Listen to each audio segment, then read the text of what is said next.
Qu'est-ce que c'est un juge des tutelles?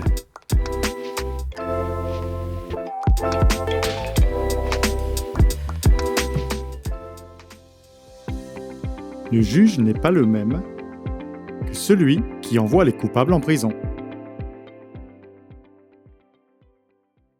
Le juge des tutelles, c'est un juge qui a comme rôle de protéger les personnes les plus vulnérables, dans la société. On peut être vulnérable pour plein de raisons, et ce juge, donc c'est pas un juge qui sanctionne, qui punit, c'est un juge qui protège et qui va donc avoir comme rôle de mettre en place, quand c'est nécessaire, la mesure de protection adaptée. J'ai eu peur, je croyais que j'avais fait une bêtise, quand on m'a dit, quand on m'a parlé de juge, j'ai cru que j'avais fait une bêtise, je dis: «Ça y est, je vais aller en prison, j'ai fait une bêtise» et non, pas du tout, c'était pour, la curatelle quoi, mais j'ai eu peur quoi. Comment et qui peut saisir un juge des tutelles?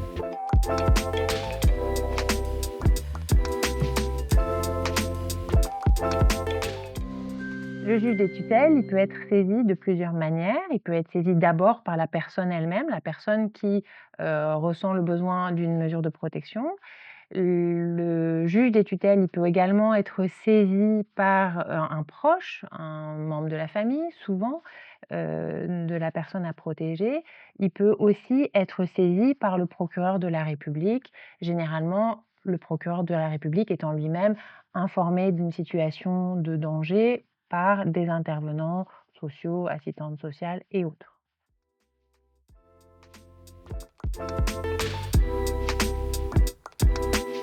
Où se passe le rendez-vous avec le juge des tutelles?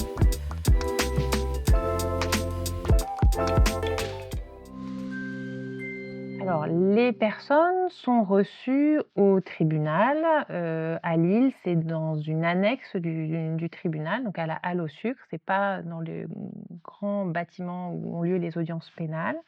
C'est donc un lieu, où les personnes sont, reçues, dans un bureau, hein, qui, est de taille, réduite. Les personnes vont devoir passer un portique, un contrôle de sécurité, vont patienter dans notre, couloir d'attente, parfois un assez long moment malheureusement et puis ensuite elles vont être reçues dans le bureau qui est en fait un bureau comme celui-ci où elles seront reçues par le juge et son greffier. Ça fait pas peur, hein. C'est impressionnant quand on rentre dans le tribunal, parce qu'on doit sortir tout ce qui est métallique et tout, c'est impressionnant, c'est ça qui est impressionnant. C'est pas l'entrée dans le bureau du juge, la priorité, c'est quand on passe au bar, le métallique, c'est ça le plus impressionnant, mais dans le bureau du juge, pas du tout.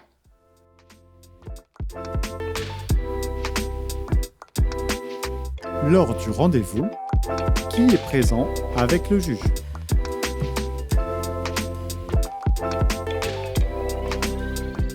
Alors, quand je reçois les personnes protégées, je les reçois toujours en présence d'un ou une greffière, qui, va avoir comme mission, entre autres, d'authentifier tout ce qui se passe, qui va prendre note, des prises de parole de chacun, pour qu'on en ait un procès-verbal, donc un compte rendu au dossier. C'est aussi le greffier ou la greffière, des tutelles qui va souvent accueillir les personnes qui se présentent, qui sont en salle d'attente pour qu'on puisse les faire rentrer dans le bureau, du juge des tutelles. Mais en général, ils sont plutôt sympas, les juges, sont plutôt sympas, il y a rien de terrible, il se présente tout d'abord, je suis le juge, tel nom, il y a le greffier, je vous présente le greffier, il présente son personnel. Non, il y a rien de terrible, franchement, il y a rien de terrible, ça fait pas peur, hein. Le rendez-vous avec le juge, comment ça se passe?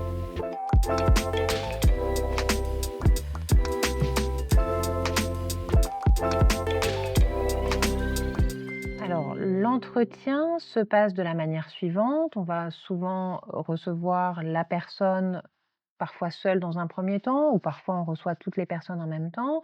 On va demander simplement à la personne comment elle va, comment ce que ça produit comme effet pour cette personne, bah, de se retrouver devant le juge. C'est pas si simple, on le sait bien aussi.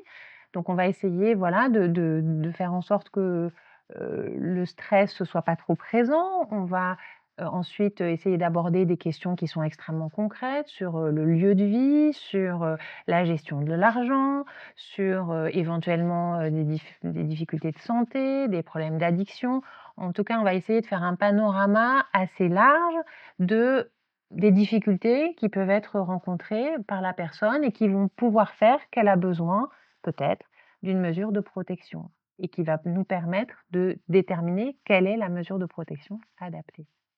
L'idée, c'est que cet entretien, il soit, utile et contributif et qu'il puisse apporter des réponses aussi. On sait que la mesure de protection, ça peut susciter des inquiétudes sur la manière dont elle va être exercée.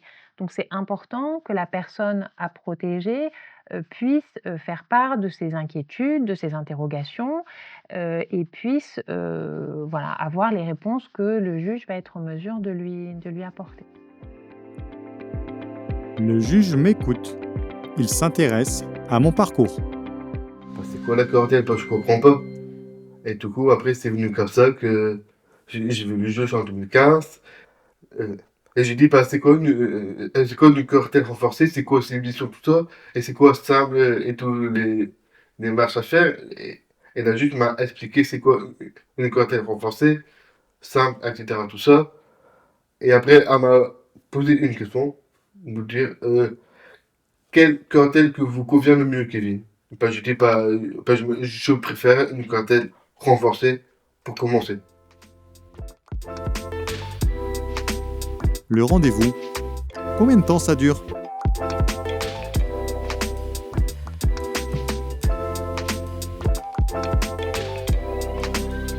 Le rendez-vous, il a une durée variable et le rendez-vous, il dure autant qu'il est nécessaire. Mais de manière générale, on va plutôt prévoir un créneau qui va être de l'ordre de 20-25 minutes pour que chacun ait le temps de s'exprimer et de bien comprendre les informations qui sont à donner. Un accompagnant lors du rendez-vous. C'est possible?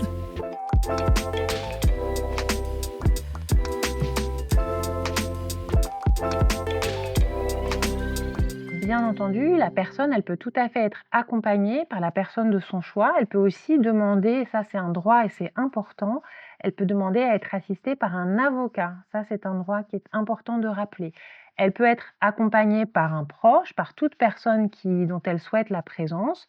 Simplement, c'est vrai aussi que le juge va pouvoir demander, va pouvoir souhaiter parfois que la personne soit entendue dans un premier temps seule pour s'assurer que la personne à protéger, puisse, s'exprimer en dehors de toute influence. La décision du juge. Quand est-elle prise?